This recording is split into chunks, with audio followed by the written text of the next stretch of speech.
Hello, everybody in the vast grand internet. Welcome back to another reading of another AU reading. This will be Chapter 2 of Tommyinnit's Clinic for Supervillains. Tommy wasn't sure if he was going to see Siren again after that fateful night. Well, part of him wanted to, just so he could have the chance to ask. Hey, you're not going to kill me for the whole saving your life thing, are you? He really just hoped the supervillain would leave him alone and pretend like they never had their strange encounter. And for a while, it seemed like that was going to be the case. Tommy went back to his normal routine and waited for something to happen. Days were spent making lattes for stuck-up people in Puffy's cafe. Nights were spent watching Netflix on a crammed couch with his two roommates. And when he walked home after sunset, he would rush past most dark alleys to avoid any more moral crises like before. It had been a week since the incident with Siren when that changed, though. Yet again, Tommy was walking home from the closing shift of the cafe. It had rained earlier that day, and the orange glow of the street lights glittered against the water and had seeped into the sidewalk. His backpack thumped steadily against his back with every step, and Tommy grumbled to himself about an asshole customer he had dealt with earlier that day. He thought about all the ways he would have loved to cuss the guy out if Puffy hadn't been watching him from one of the tables. He probably would have, although Puffy had told him not to get into arguments with customers before. She never got seriously upset with Tommy over it, because she knew Tommy was usually in the right. Because Tommy was always right. He was just that cool. Unfortunately for Tommy, he was so distracted while thinking about how cool and right he was all the time that he didn't notice the shadowy figure lurking in the alleyway he was passing by. A hand wrapped around his arm and yanked him into the alley. He opened his mouth to scream, but a second hand slammed over it before he could make a peep. Tommy screamed behind the hand, squirming against the iron grip, pinning him to the wall. "Shut up, gremlin child! It's just me!" A familiar voice hissed from the shadows. Tommy's eyes widened as his vision adjusted to the gloom, and he was able to make out a familiar blue mask covering the upper half of a man's face. A rock dropped into his gut. Siren. "I'm going to drop my hand now, and you're not going to scream, because I'm not here to hurt you. Got it?" Siren asked. And even though he couldn't see his eyes, Tommy could feel his intense stare. Tommy nodded as best as he could against the wall. Siren loosened the grip on his arm and dropped the hand from his mouth. "What the fuck?" Tommy shouted as soon as his mouth was free. "Who the hell do you think you are? Just grabbing a guy off the street and pulling him into a fucking alley like a goddamn creep."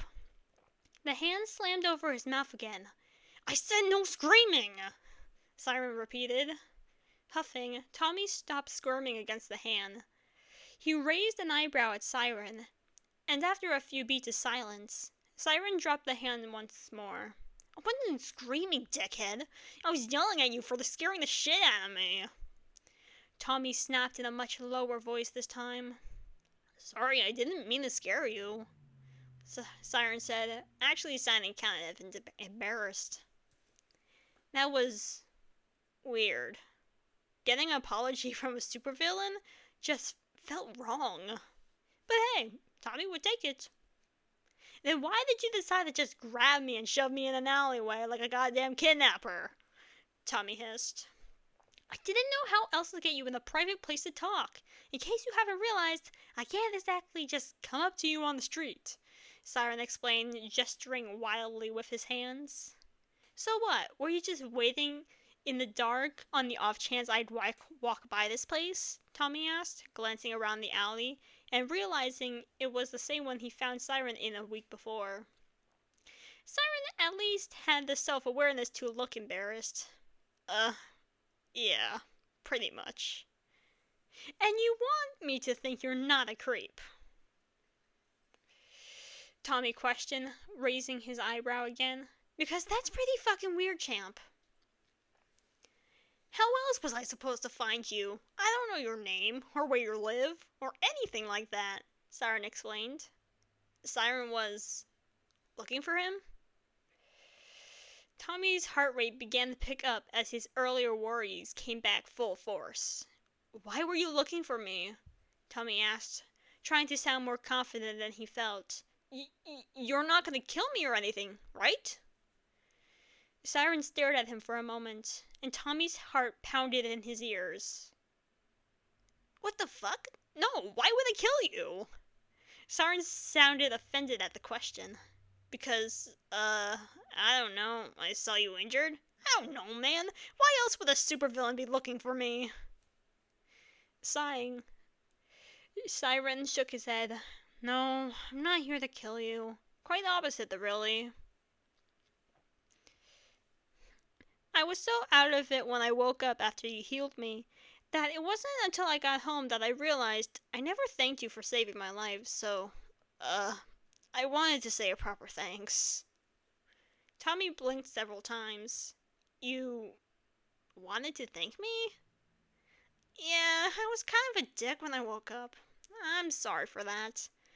Like I said, I was pretty out of it from all the blood loss, and looking back, I would have been a lot nicer to the guy that saved me from bleeding out, Siren explained, pushing his hair back with his hand. Most people would have seen someone like me and just decided to let me die. Or worse, they would have called the police. But you didn't. I owe you for that. No, you don't owe me anything, Tommy said, shaking his head. The last thing he wanted was for a supervillain to owe him something. That would just get him way more involved with this kind of stuff than he wanted to be. Trust me, it wasn't a lot of trouble to fix you up. Just saying, thanks is fine. It's not, though. You drained your own energy to heal me.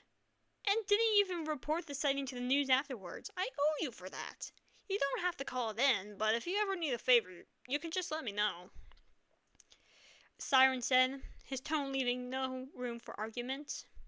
Tommy sighed. Ah, yes, because I can just call up one of the city's greatest villains next time I need someone to pick up something from the grocery store for me. Tommy deadpanned. I appreciate it, but seriously, I don't think anything of it. Maybe if you want to repay me so badly, just make sure a fucking building doesn't fall on me if I'm ever caught in the crossfire during one of your big hero-villain battles. Siren snorted. Fair enough, I guess. But just keep the favor in mind. If you need something, we'll figure out a way you can contact me, he said, smirking at Tommy.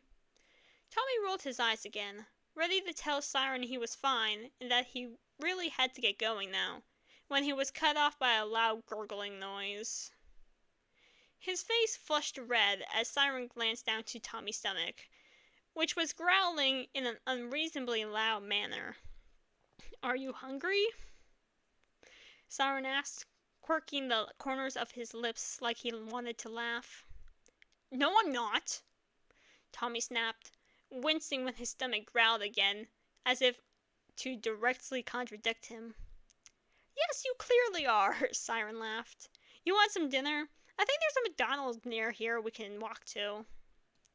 What, you're just gonna walk in like, hello, it's me, the Siren, and I will have the Happy Meal? Tommy scoffed, struggling to even imagine the sight. A few minutes later, Tommy found himself standing in the middle of a McDonald's, in this exact situation. The McDonald's was mostly empty at this time of night. The harsh white light stabbed to his eyes, reflecting against the dingy tile floor.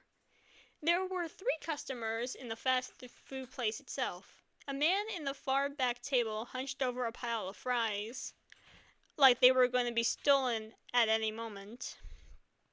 And a young couple practically making out in one of the stained booths against the wall. None of these customers seemed to notice the 2 new patrons that had walked in. It was rather comedic to see Siren standing in the middle of a McDonald's. His long dark trench coat practically brushed the tile floors, and Tommy could just make out a few remnants of bloodstains on the fabric in the fluorescent lighting. Tommy also realized that the reason Siren's mask had glittered in his flashlight beam that one night was because the fabric itself literally fucking sparkled. It was some kind of strange shimmering blue cloth that completely covered everything above his nose. Yet it didn't seem to impede his ability to see whatsoever. The villain stuck out like a splash of darkness in the bright restaurant. He had his hands shoved into his pockets and was casually glancing at the menu while they waited for the cashier to reappear from the back. "Hi, sorry for the wait. Welcome to McDonald's, what can I—" The cashier cut themselves off at the minute their eyes landed on Siren. They let out a sharp gasp, stumbling over their feet and looking as if they were going to launch themselves over the counter and run away. Instead of doing that, though, they ended up freezing in place, breathing rapidly while glancing between Siren and Tommy. What can I... Are you here to rob us?" The person managed to stammer out. Siren snorted. "No, I'm just here to order some food." "What about him?" the cashier asked, glancing at Tommy. Did you kidnap him?" "I mean, yeah, let's go with that in case this ends up on the news." Siren shrugged, looking back at Tommy. "I kidnapped you, right?" "Yeah, sure." Tommy agreed, knowing if they said he was kidnapped, it would keep people from getting suspicious of why he was seen in public with Siren. "Anyway, can I get the chicken nuggets Happy Meal with a Coke?" "You heard him," Siren said to the cashier. "One chicken nuggets meal, Happy Meal with a Coke. And also just a large fry, a la carte." A chicken nuggets Happy Meal with a Coke and a large fry. Do you, want any sauce with that?" the cashier asked, their hands trembling as they typed in the order. "You want any sauce?" Siren asked. "Ranch sounds good," Tommy nodded. The cashier nodded, gulping as they typed in the order. They told Siren the price with a terrified expression, and Siren just nodded as he dug the cash out of his pocket and dropped it on the counter. Once they got their food, they left McDonald's, and Siren led Tommy to a nearby rooftop, showing him how to climb up the fire escape safely. He said it was better to eat on the rooftop because they would be less likely to be spotted by police, even though the cashier had probably called the cops as soon as they left the restaurant. The building wasn't a very tall one. They sat on the ledge, Tommy kicking his legs as he dug into his chicken nuggets. Siren sat next to him, munching on a french fry as he looked out at the city skyline. While Tommy didn't want Siren to think he owed Tommy anything, he also wasn't going to turn down the offer for free food, even if it was coming from a supervillain. Besides, he had been craving McDonald's for the past few days. This was just fate actually being kind to him for once. "So," Siren began after Tommy had gone through about half of his nuggets, "what's your name anyways?" "I'm Tommy," he answered, taking a bite of a ranch-covered nugget. "And you're how old?" Tommy narrowed his eyes. "What's it to you, creep?" Siren scoffed. "I'm just curious. You look like you're, 15? "Excuse me, bitch," Tommy protested. "I'm not 15. I'm not a fucking baby. I'm 17. "Oh, wow. Such a difference," Siren teased. "Still a child, either way." "Oh, fuck off. What are you, old man? 40? "I'm not 40. Siren immediately shot back. He cut himself off before he could say his age, and glared at Tommy for a moment before shaking his head. "I'm not telling you my age because I don't want to compromise my identity, but I'm not 40. "Until proven otherwise, I'm going to say you're 40. Tommy teased, smirking at Siren. "You're such a little shit," Siren muttered, shaking his head even though Tommy could see he was suppressing a smile. "You're almost done with school, though, then, since you're 17. "Already graduated, actually," Tommy shrugged. "Took some extra classes online so I could graduate early. I needed to be able to work full-time to afford my rent." "You don't live with your parents?" Siren asked. "Don't got any," Tommy said, taking another bite of nugget. Got myself out of the foster system as soon as I was able to. Stay with my roommates. We have our own place now, and we take care of ourselves. Tommy doesn't mention how it took nearly everything to get himself out of that horrid system. How he spent years being shuffled from house to house, leaving with bruises painted across his skin more often than not. How finally being placed in a group home where he met Tubbo and Rambo was his saving grace because he had something to look forward to for the first time in his life. A future he wanted. No, he didn't mention any of that. That fucking foster system nearly killed him. Siren didn't need to know that. Siren nodded, looking at the streets far beneath their feet. And you're not in the hero training program? Or do vigilantism on the side? Healing powers aren't common. You'd be considered a pretty valuable asset. Tommy rolled his eyes. Even if I did, you'd really think I'd tell you? He shook his head, leaning back on his hands. Nah, I'm not, though. Don't really feel like getting involved in all that shit.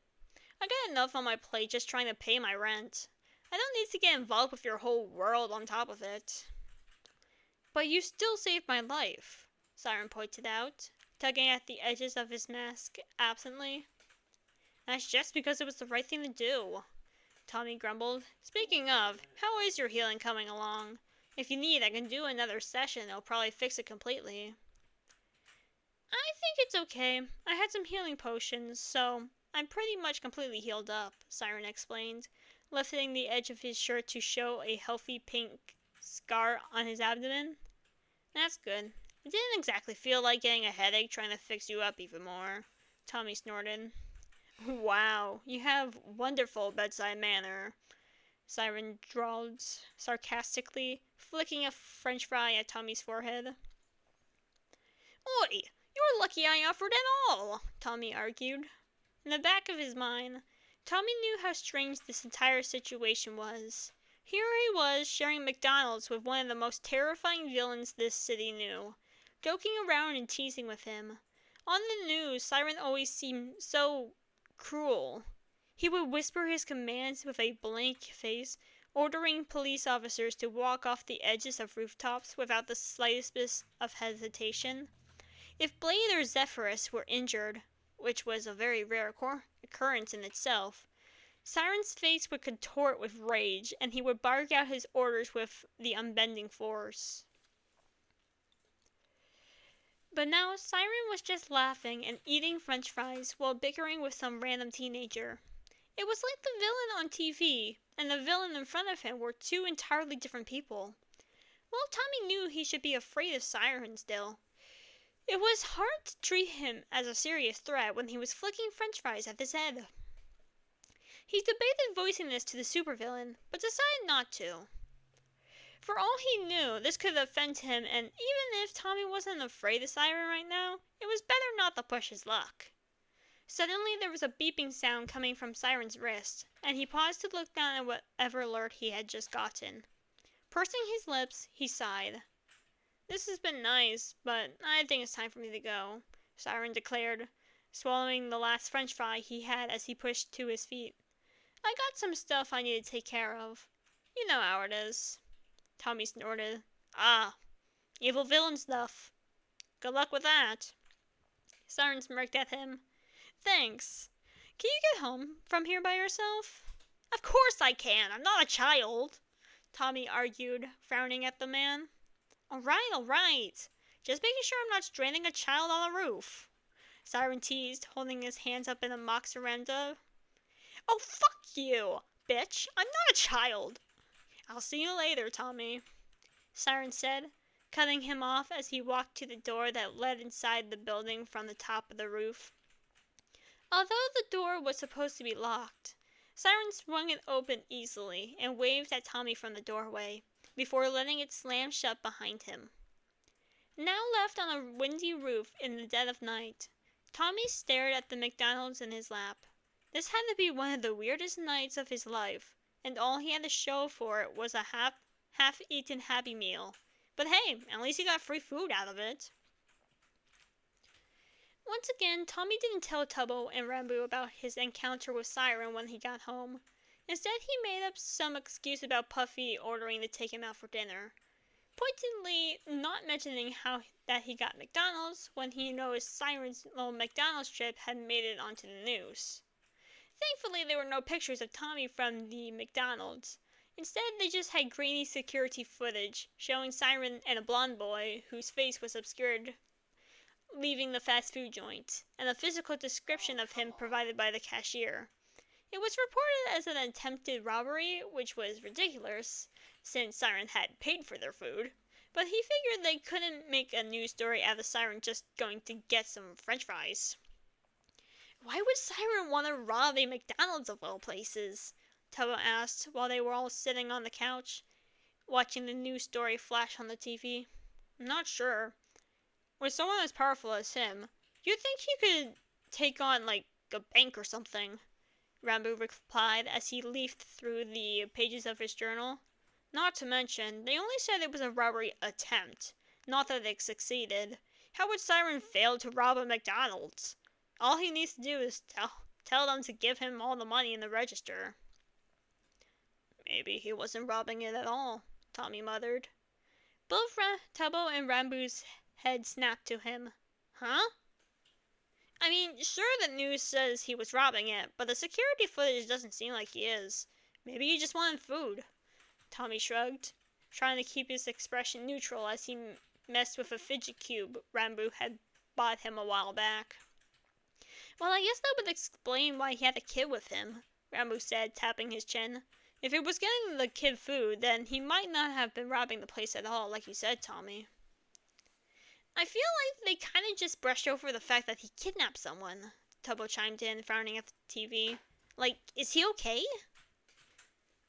According to the cashier, they said he seemed calm, but that was probably the influence of Siren's powers, Rambo explained. Fuck. It was really hard to keep quiet during this conversation. Tommy was struggling to look as uninterested as possible, even though his two friends were literally talking about him and watching security footage of him play on repeat over and over again. While he doubted his friends would put two and two together, he really didn't feel like explaining why he was in a McDonald's with Siren to them right now. Thankfully, right when Tommy was considering going to bed, just to escape this conversation, the news moved on to the next story of the night. Apparently those two vigilantes, Nuke and Ender, had been spotted engaging in a fight with the villain Jester earlier that night. Tommy had gotten an alert on his phone that Jester had been spotted, and later saw that the hero Flame had been sent to take care of him. He hadn't heard that Nuke and Ender had been involved, though. The footage on the TV showed the two vigilantes dodging Jester's playing cards that he wielded like shuriken, with Nuke jumping from side to side while Ender just teleported out of the way each time one of the razor-sharp cards came close to him. If Nuke can blow shit up, why isn't he doing it? Tommy wondered aloud, as he watched the two vigilantes struggle to avoid Jester's deadly aim.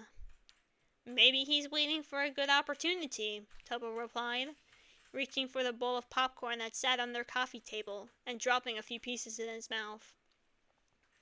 As if on cue, right when Tubbo said that, a strange orange light began to emanate from Nuke's hands on the screen. Tommy watched as a small explosion forced Jester to jump back, and it took Tommy a moment to realize Nuke was throwing glowing spheres that explode on impact. Holy shit, that's sick! Tommy exclaimed, eyes widening as he watched the fight continue on. The two vigilantes seemed to have a system worked out, where Nuke would attack Jester with his explosions, and Ender would teleport Nuke out of the way if a card came close to hitting him. Do you think they're cool? Tubbo asked, raising an eyebrow at Tommy. I mean, I think they're cooler than the last vigilante guy that got arrested. Tommy shrugged, thinking back to the vigilante Slimesicle and his very publicized arrest. Plus, they seem to be actually doing pretty well against Jester. As the two vigilantes on the TV continued to dodge, there was a bright flash in the sky as a literal fireball came crashing down on the roof where the fight was happening. The two vigilantes jumped backwards as Flame appeared in all his hero glory. Flames flickered off the top of his dark hair and on his hands as he turned to face Jester. In response, Jester took a step back as golden wings sprouted from his back. Apparently, Nuke and Ender didn't provide enough of a threat to make Jester activate his ship-shifting abilities, but Flame did. With the distraction, though, Nuke and Ender took the opportunity to escape with Ender, grabbing Nuke and teleporting away. The footage cut there. Apparently, the fight between Flame and Jester was too boring to gain its own news story. The reporter mentioned that Jester eventually escaped, and once again repeated the message about reporting Nuke and Ender to the Vigilante hotline if they were spotted.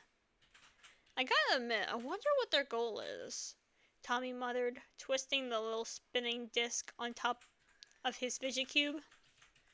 Usually they just stop robberies and shit, but now they go one-on-one with Jester? Seems a little bold for two newer vigilantes like them.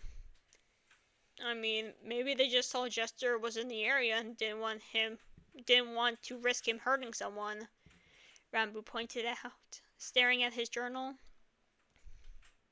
Tommy snorted. Jester's not an idiot. He wouldn't just randomly attack civilians unless he was actually pulling a job, like that casino heist he pulled a while back. If anything, he was probably just gonna meet with some people before Nuke and Ender interrupted him. Still staring down at his book, Rambo wrung his hands together. You really think he wasn't gonna do anything? I can't know for sure. I'm not a supervillain mind reader after all. But judging by the way Jester has acted in the past, even if he pretends, he just likes chaos for the hell of it. He's a lot more calculating than that. Both Tubbo and Rambo were quiet for a moment. Rambo looked strangely embarrassed, while Tubbo was stuffing his face with popcorn. Tommy, I think we should go to sleep now, Tubbo suddenly announced, cutting Rambo off and giving him a pointed look. Tommy blinked at the strange interaction, watching as Tubbo and Rambo had some sort of silent conversation and trying to shove down the prickle of jealousy that resulted from that. You didn't seem that tired a few minutes ago, Tubbo, Tommy pointed out, narrowing his eyes at his friend. Oh no, trust me, I'm exhausted, Tubbo said, yawning and stretching his arms above his head. Rambo is too. Right, Rambo? Oh, Rambo yawned as well, although his temp was painfully fake compared to Tubbo's. Yeah, I'm sure I'm exhausted. Real tired. There was obviously something going on between the two of them, something that they didn't want to tell Tommy about. He had a feeling it was related to the same strangeness he noticed between the two of them the other night when he healed Siren. It stoked embers in his chest that were hard to reconcile. Something angry, but low-burning. He didn't like the idea of his two best friends keeping secrets from him, but he also had known the two of them long enough that he knew they wouldn't keep stuff from him without good reason. Plus, Tommy was actually very tired. He had quite the night, and was going to suggest turning in right before Tubbo had brought it up. So he decided to let the strange behavior between Tubbo and Rambo go once again. At the moment, he had bigger things to worry about, namely the fact that Siren felt he owed Tommy a favor, which was something Tommy vehemently did not want. Alright, what's the bed schedule for tonight, lads? Tommy asked, putting his fidget cube down. You and me are taking the bed again, Tommy, Tubbo said. Tommy frowned. I'm pretty sure me and Rambo are supposed to take the bed. Nope, you and me. Plus, Rambo wants the couch tonight, right, Rambo? Another pointed look was thrown Rambo's way. Yeah, my back is a bit sore anyway, so the couch would be better for tonight. Rambo agreed, although he was shooting a half-hearted glare at Tubbo. Okay, Tommy said, drawling out the O and the K sounds as he glanced between the two of them.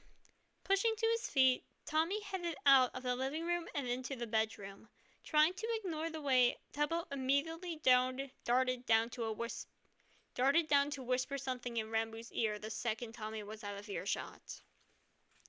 Crawling into the bed, Tommy curled up on his favorite side, tugging the blankets securely over him because he knew how much of a blanket hog Tubbo could be once he fell asleep. Only a few minutes later, Tubbo followed him into the room and hopped in the bed beside him, grunting a bit as he struggled to get comfortable. There was a silence between them. It wasn't the usual silence that came with going to sleep. It was something heavier, something tense. In the other room, he could hear Rambo shuffling around to make his bed on the couch. Although Tommy had told himself he was going to let it go, he knew he wasn't going to be able to fall asleep if he didn't at least try to ask. "Tubbo?" Tommy whispered, his voice booming in the quiet. "Yeah?" Tubbo whispered back, rolling over so he was facing Tommy. Are you guys hiding something from me?" he asked, wincing when his voice squeaked. "Because I feel like there's something going on between you and Rambo that you're not telling me." There was a beat of silence as Tubbo considered his response. In the gloom of the room, Tommy could just barely make out the place on Tubbo's head where his overgrown brown roots met his bright bleached hair. "We wouldn't keep anything from you if you needed to know it," Tubbo said after a moment. Tommy frowned. "Do you not trust me?" Shit, that sounded whinier than he meant to. A warm arm wrapped around his, and Tubbo gave him a comforting squeeze. "Of course we trust you. And if you trust us, trust me when I tell you, you don't need to know what's going on." "Will you tell me eventually?" Tommy pushed, gripping tightly onto Tubbo's hand. "We will, boss man, when it's a bit easier," Tubbo reassured. "It's not something that's a big deal anyway, so don't worry about it too much." Tommy snorted. "The fact that you're telling me not to worry doesn't help matters." "Nah, it's nothing bad, I promise," Tubbo said again, with one last squeeze. Tubbo slipped his fingers out of Tommy's and rolled back onto his other side, telling Tommy that the conversation was over. While Tommy didn't want the conversation to be over just yet, he knew how Tubbo could get. He knew he wasn't going to get anything else out of his best friend tonight. It was a miracle he had gotten even this much out of Tubbo, seeming how secretive he was being about whatever this thing was. "Good night, Tubbo," Tommy muttered as he rolled onto his other side so his back was facing Tubbo's. "Night, Tommy," Tubbo replied, readjusting once before falling asleep. Thankfully, it didn't take long for Tommy to fall asleep. And that is the end of the chapter. I'll see you next week for the next chapter.